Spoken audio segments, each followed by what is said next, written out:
नमस्कार, मैं दीपांशी दी। आज पूर्णिमा के पावन अवसर पर आप सबों का एस्ट्रो वास्तु में स्वागत करती हूँ।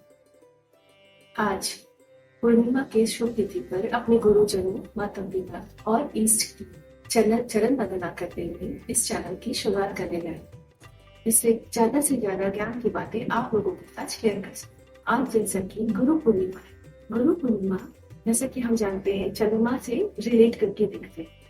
आज चंद्रमा अपने पूर्ण चंद्रमा होता है, आज पूरे फॉर्म में होता है।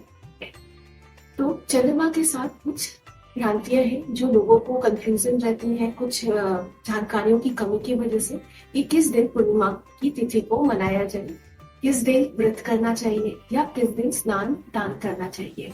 सबसे पहली चीज है कि अब हमारे कैलेंडर में दो दिन में तिथियों अब हमारे कैलेंडर के अनुसार दो तिथियों पे कोई भी पूजा या व्रत दो तिथियों में दिखाए जाते हैं।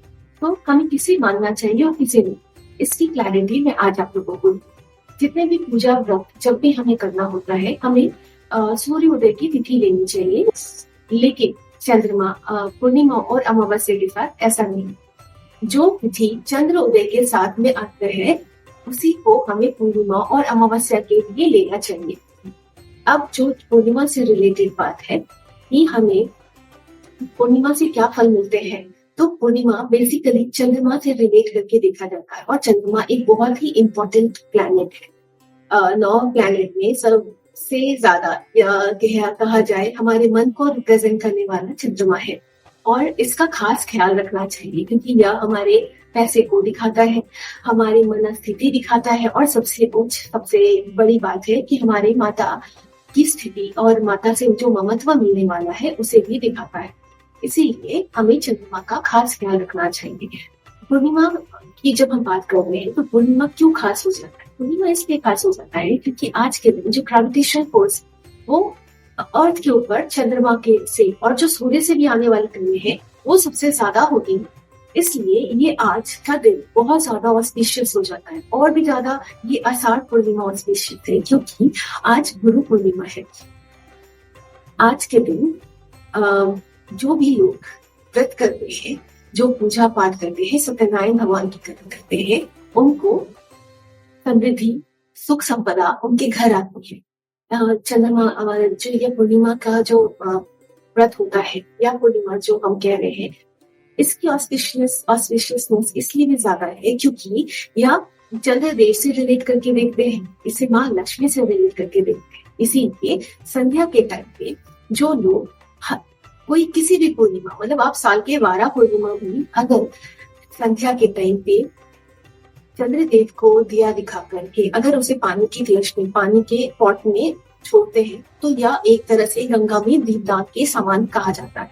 और अक्षत, सफेद फूल और कुछ चंदन से चंद्रदेव की पूजा कर शाम के समय में उन्हें आर्घ्य देंगे, जल से और दूध से कच्चे दूध से आर्घ्य देंगे तो आपका चंद्रमा बहुत ज्यादा मजबूत होगा।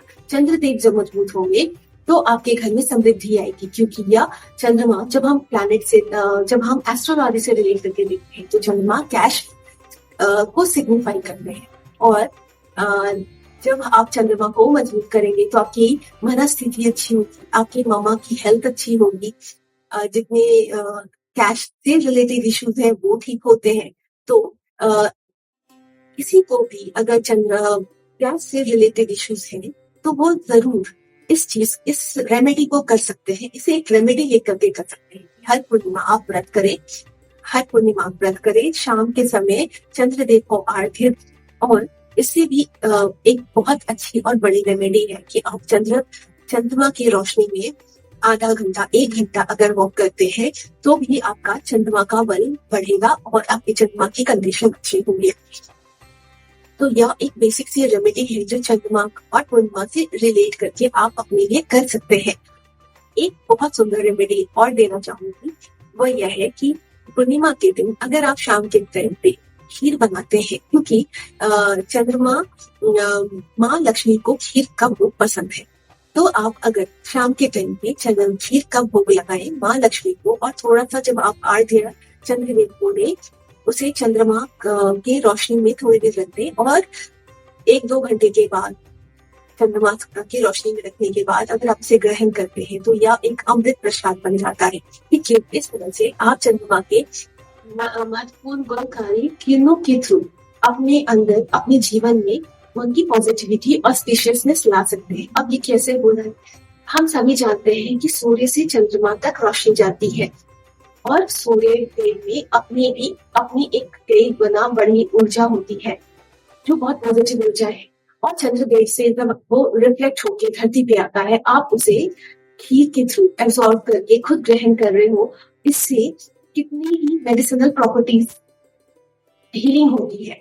मतलब ये एक मेडिसिनल प्रॉपर्टीज की तरह काम करेगा, क्योंकि आपने चंद्रमा के जो रश्मियां हैं, उनके गुण, उनके जो इम्पोर्टेंस है, जो उनकी ताकत है, वो आप ग्रहण कर रहे हो थ्रू खीर। ये कैसे हम कह सकते हैं कि उनकी रश्मियों में इतनी ताकत है, और हम कैसे कह सकते हैं कि ये हीलिंग पावर बढ़ा रहा है? तो हमने जब एस्ट्रोलॉजी में ये पढ़ा है, या आप जब आप आयुर्वेद की पढ़ाई करोगे तो वहां पे ये जानकारियां देते हैं कि जितनी भी वनस्पतियां माने जितनी जड़ी बूटियां जो हीलिंग के लिए काम आती हैं, उन सब का जो विकास होता है वो चंद्रमा की रोशनी में होता है। इसलिए भी हम ये कह सकते हैं कि चंद्रमा की जो रश्मियां हैं, जो रोशनी है, जो किरणें, उनसे हमारे शरीर के लिए बहुत सी इम्पोर्टेंट गुण हम में आती है, परिवर्तित हो सकती है, अगर हम उनके रोशनी में अपने आप को थोड़ी देर बैठे, चंद्रमा की रोशनी में बैठे खीर रख के खाएं, तो उनकी जो रोशनी है वो परिवर्तित होकर के हम तक आएंगे और हमारी हीलिंग करेंगे। तो यह एक इम्पोर्टेंट रेमेडी है जो कि कोई भी कर सकता है। ऐसा करने से आप बहुत लंबे समय तक आपकी मनस्थिति अच्छी रहेगी। कभी भी डिप्रेशन की शिकायत हो तो आप ये रेमेडी कर सकते हो। अगर हेल्थ से रिलेटेड इश्यूज है तो आप ये रेमेडी कर सकते हो। तो यह एक चंद्रमा से रिलेटेड इम्पोर्टेंट जानकारी जो कि पूर्णिमा से रिलेट करके मैंने आपको बताया। इसके अलावा एक बहुत ही इम्पोर्टेंट और सुंदर रेमेडी आती है जो कि हम पितृदोष से रिलेट करके देते हैं। पितृदोष आप सभी को मालूम है कि बहुत से लोग ऑलमोस्ट पितृदोष से कहीं ना कहीं पीड़ित है।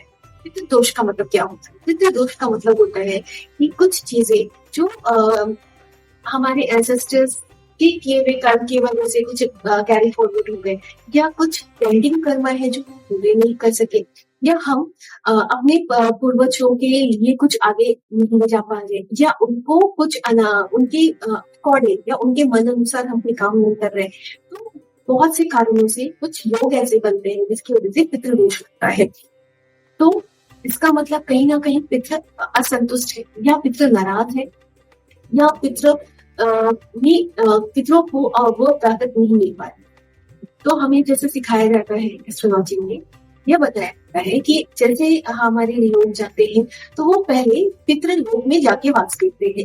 हमारे पूर्वज जितने हैं वो भी कहीं ना कहीं पितृलोक में वास करते हैं। इसीलिए जब हम कहते हैं कि हम तक किसी भी आपदा विपदा आती है तो सबसे पहले, भगवान से भी पहले, हमारे पितृ हमारी सहायता करने को आते हैं।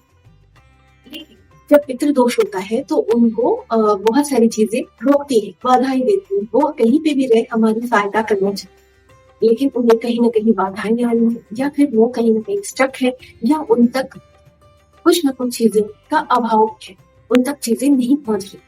हमारे सनातन हमें जो सिखाया गया है कि आप अपने पितरों की सेवा करिए, चाहे वो इस लोक में है चाहे किसी भी लोक में। फिर हमें गुरुजनों की सेवा के लिए सिखाया गया है। पितृ जो हमारे पितृ जो हमारे पितृ है, जो अब इस लोक में नहीं है, उन्हें हम सहायता कैसे पहुंचा सकते हैं? तो आज जो ये पूर्णिमा का पावन अवसर है, इस दिन कुछ रेमेडीज ऐसी दी गई है जिसके थ्रू हम अपने पूर्वजों को, अपने पितरों को हेल्प पहुंचा सकते हैं या उनकी तृप्ति कर सकते हैं। तो आज के दिन किसी भी मंदिर में जाकर के पंडित जी के हाथ में अगर आप चावल, चीनी, मिश्री, चावल, चीनी, दूध या चावल, मिश्री, दूध अगर आप पंडित जी के हाथ में देते हैं तो यह कहीं ना कहीं आपके पितरों तक जाता है और उनको बल मिलता है और वो संतुष्ट होते हैं। जहां वो संतुष्ट होंगे उन तक हेल्प पहुंचेगा, उनकी तृप्ति होगी, तुष्टि होगी, तो वह मजबूत बनेंगे और वह आपको भी सहायता पहुंचाने में केपेबल हो जाएंगे। इसलिए भी ये मेरी निवेदन है आप लोगों से कि आप कहीं पे भी रहे, कम से कम पूर्णिमा के दिन दूध, चावल, मिश्री अपने पूर्वजों के नाम पे पंडित जी के हाथ में जरूर दीजिए। तो यह कुछ इम्पोर्टेंट टिप्स थे या कुछ इम्पोर्टेंट चीजें थी जो कि पूर्णिमा से रिलेट करके हमें जाननी चाहिए, और ये बहुत ही बेस लाइन पे चीजें हमने जानी है। इससे ऊपर जब हम जाएंगे तो चंद्रमा, इसके बाद जो मैं वीडियो लाऊंगी उसमें हम सारे प्लैनेट्स के बारे में थोड़ी थोड़ी जानकारियां मैं शेयर करूंगी, और हम देखेंगे कि हमारे डे टू डे लाइफ में जो भी चीजें हमारे साथ है, हमारे आसपास कैसे ग्रह हमारे साथ चलते हैं और हमें निमित्त दिखाते हैं, मैं इन सबको मार्गदर्शन करके आपकी